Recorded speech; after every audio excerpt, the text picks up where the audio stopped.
is my house.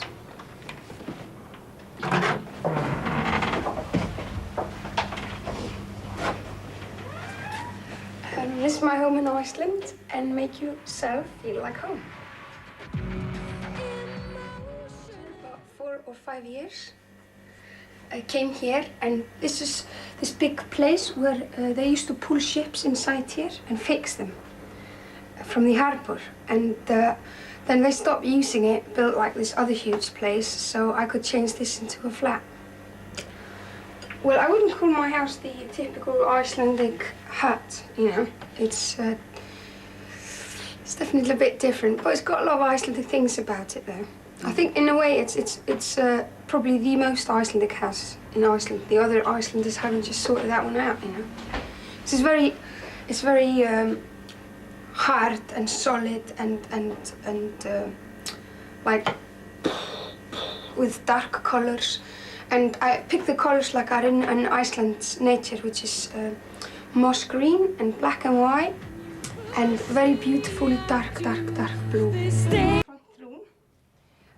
I found some boxes of old tiles that hadn't been used, and spent some brilliant summery red wine evenings by breaking to pieces and then puzzling them back on. It's actually a lot of fun. Put the hammock in here. It's the best thing you can get when you're hungover. It's like somebody's carrying you when you lie in it. You can, you know, sort of go back to your childhood sort of an experience, I guess. Kaum ein anderer Künstler dieser Welt wird so sehr mit seiner Heimat in Verbindung gebracht wie Björk. Ein Umstand, der sie wenig stört, da sie Island, seine etwas kauzigen Einwohner und seine skurrilen Landschaften über alles liebt. In the top of a church tower now, having a look at my hometown, you know. And a lot of things have happened there, you know. Basically spent, you know, majority of my life. A lot of memories down there.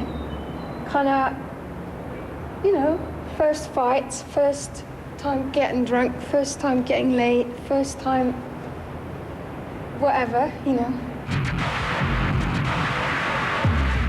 People usually first see is all the different colors of the roofs. I'm not sure why that is. I think it's basically because the weather tends to be quite grey and dull here. So they painted the most extreme colors they can, you know. I like it very much. I live right next to the harbor. It's my favorite place, you know, to see the ships come and go. And just the option of knowing about all this space in front of your window, even though you don't exactly go and sail away, it's just a nice feeling that you can fake your little mind that you actually can if you get enough. It's a certain sort of every time you walk towards an ocean and stand by it, you kind of can tune everything back to point zero. 150,000 people here, and we've got 400,000 sheep, and we're not really sure what to do with them. They're really happy here, and we get more and more of them every year, and we can't even eat all the meat that comes off them. We have to throw it in big piles and burn it. You know, it's pretty pathetic if you ask me. And then, you know, of course they got all this wool on them, and you know we wear woolen sweaters traditionally, and them stocking and them socks, which I think are great.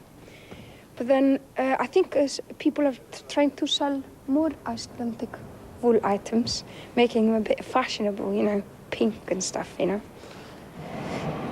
We're now in front of a library, which used to be this house that was built for the rich people in the middle of the century.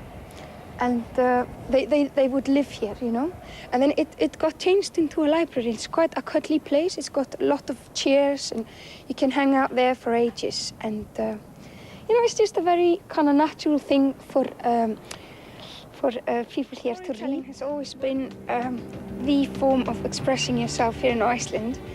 The first people are supposed to have come here 874, and ever since then that was kind of the only form. So if you want to look at something called Icelandic musical tradition, or Icelandic painting tradition, or Icelandic dance tradition, or sculpture, or basically anything art except literature, it doesn't really exist. Until this when I was a kid, you know. And it's like even more, I would say even more common to deal with books and stuff like that here in Iceland than to deal, for example, with rock music or something like that. They have weather like this, you know. You go to a northern Soviet Union, or whatever you call that place now, and Finland and Canada and places like that, northern Canada, they all like to drink really hard, you know. The same strength as the wind that hits your face, you know.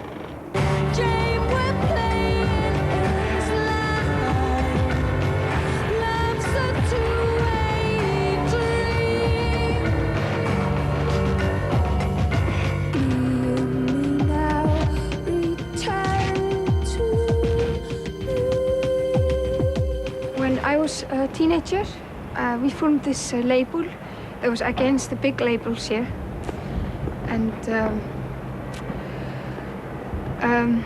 these were the baddies, you know, the money-making Michael Jackson selling guys, you know, and we run this little record shop up the street there. Well, actually, just worked there at that point, and we would sell all the interesting, spicy jazz records and soundtracks and world music and sort of exciting contemporary sort of modern music and you know, all these sort of underground bands, if you want.